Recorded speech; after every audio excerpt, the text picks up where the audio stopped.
Tom, the two were so in tune to shooting up drugs at this Kangaroo gas station in broad daylight, they were oblivious to the wildlife officer in uniform standing right next to their car watching them. Today, right across the street from where they were busted, a judge set each of their bonds at more than $300,000. Tom, this memorial wall represents all of our local military men and women killed fighting for our country. Timothy Seamans was killed in 2005. His father says he always put others first. We talked to his dad and to lawmakers today about the president's call to Congress. This is one of the highest percentage turnouts at this polling place of the election, and people tend to wait until Election Day to vote here. It's a very old neighborhood, a lot of really active people here. There's been a pretty steady flow all day. Jacksonville often tops the charts as the murder capital of the state, and it's the next sheriff's job to try to deter that crime. Here at the Crown Plaza on the South Bank, Ken Jefferson says he is the man for that job. Tom, it's easy to worry about our military men and women when they're fighting for our freedom overseas, but it's not as often that we're concerned about their safety here at home.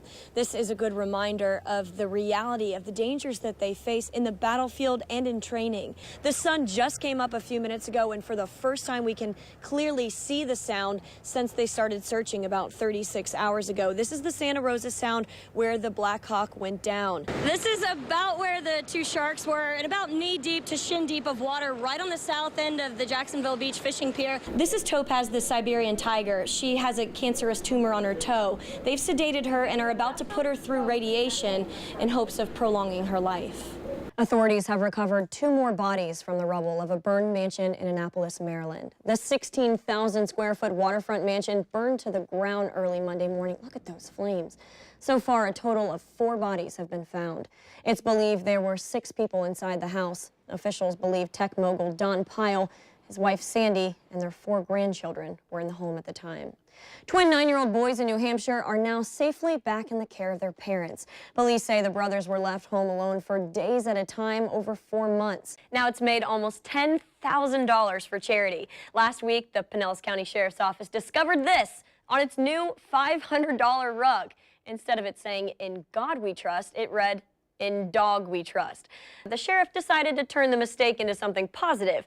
He organized an auction to sell the doggone rug, as he called it, and it raised $9,560. All that money went to a local dog rescue. Ken has an idea. Great idea. For tomorrow. Yeah. We're going to do the news backwards. Yeah, every word. Every word. That's right. I don't know how to spell that first one. Thanks backwards. How would you say that? Skanacht. Rough joining. All right, thanks for joining us. Rob, they wouldn't trust me to drive a monster truck, so I'm in this little forklift genie. We call it the Hailinator, and I'm rocking the OSHA-proofed vest, and we're getting this track ready for Monster Jam. I'm gonna show you exactly how they're doing that. These guys are taking this plastic flooring. Come on, gentlemen, let's get to work. And what they're doing is, this is one of the most prestigious fields in the NFL, so they have to make sure to protect it. So they use this fabric filter to catch all the dirt.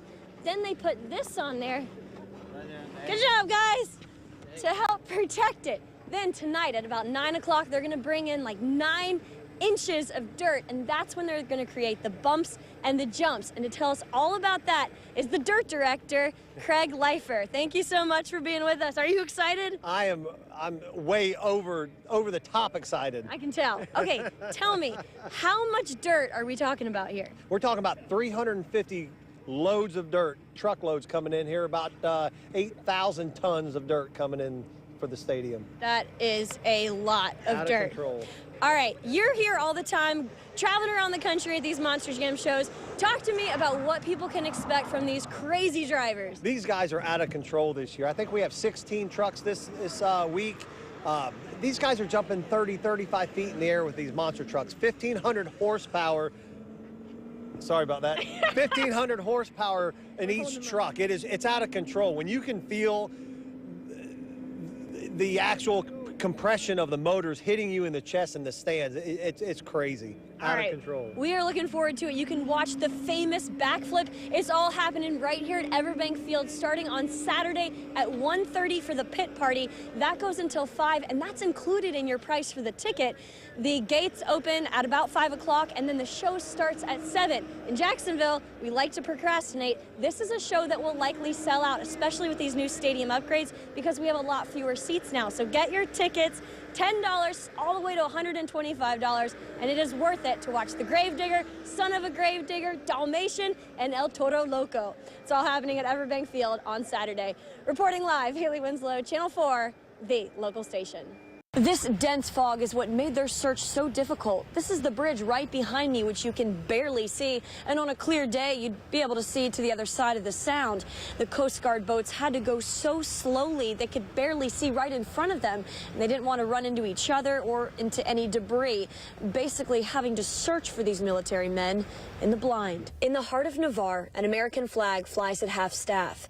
At the command post across the street, the search and rescue mission has turned into a recovery investigation with no more hope for survivors. A diver found the wreckage in Navarre's Santa Rosa Sound 25 feet down. 27-year-old Marcus Baywall was on board. They were planning to get married to Erica.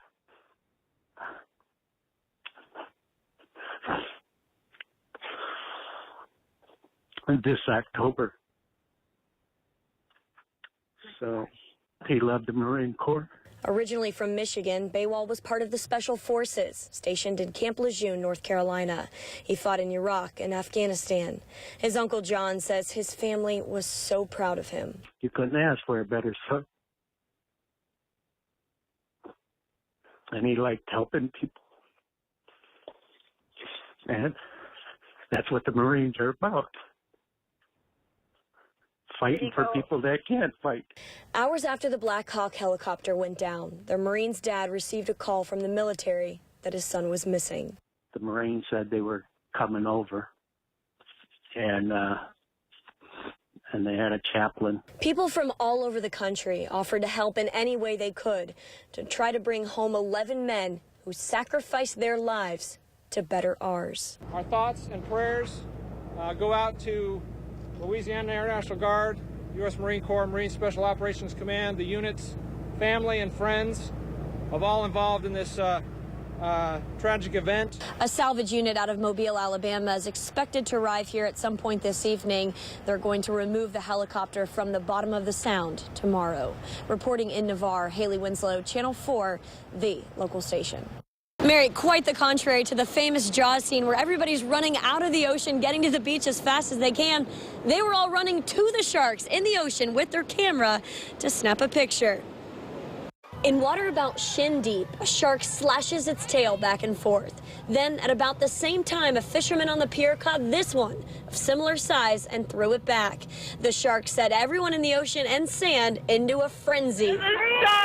Everybody swarmed around. And we started following it and started going this way. Everyone just like kind of went around it. Started coming up close and everybody ran away and then ran back. The second they told us there was a shark, everybody swarmed into the water because they were like, oh my God, cool, a shark.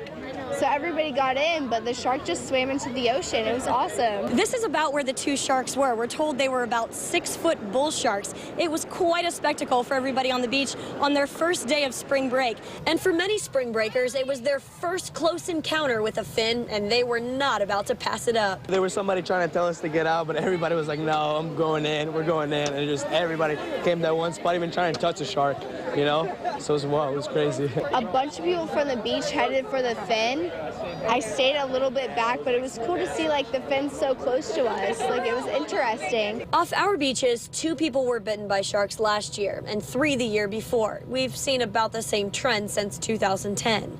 The last fatal shark attack in Florida was in 2010, down south in Stewart. A kiteboarder was surrounded and attacked by several sharks. The last Floridian killed by a bull shark was in 2005 in the Gulf.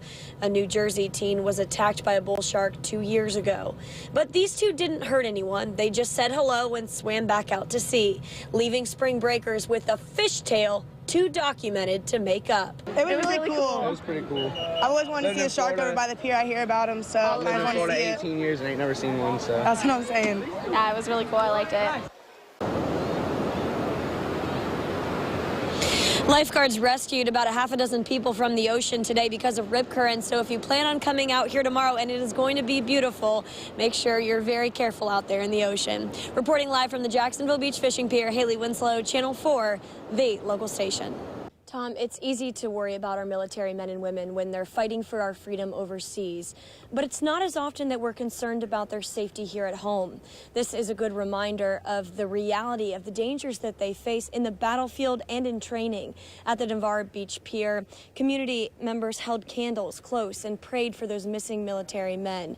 Jessica Blackwood comes from a military background and felt compelled to organize this vigil. We're lucky to have these people that are willing to die for us. They don't know me, and yet they're willing to go out there, put their lives on the line for me, and what else can I do but give them that respect that they more than deserve? The 7 Marines out of Camp Lejeune and 4 Army soldiers from Hammond, Louisiana were on board a UH-60 Black Hawk helicopter. They were doing a routine night training mission that they have to be prepared for in all types of weather. The chopper went missing at about 8:30 p.m.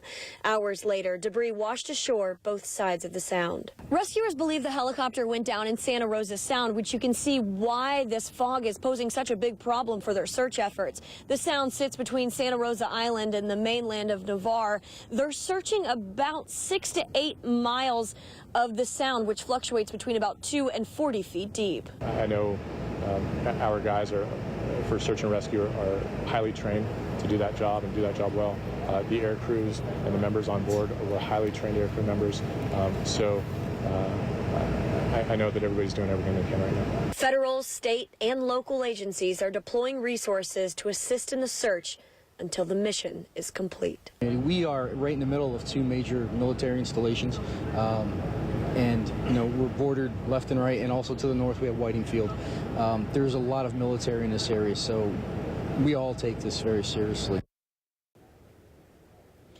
I've been talking to a Jacksonville man all day today whose nephew was involved in this crash. As you can imagine, he's absolutely devastated and asked us not to release his name until the military confirms it. But he did say a chaplain visited his brother in Michigan today and says at this point the man is reported missing. The search will continue tomorrow. Reporting live in Navarre, Hailey Winslow, Channel 4, the local station.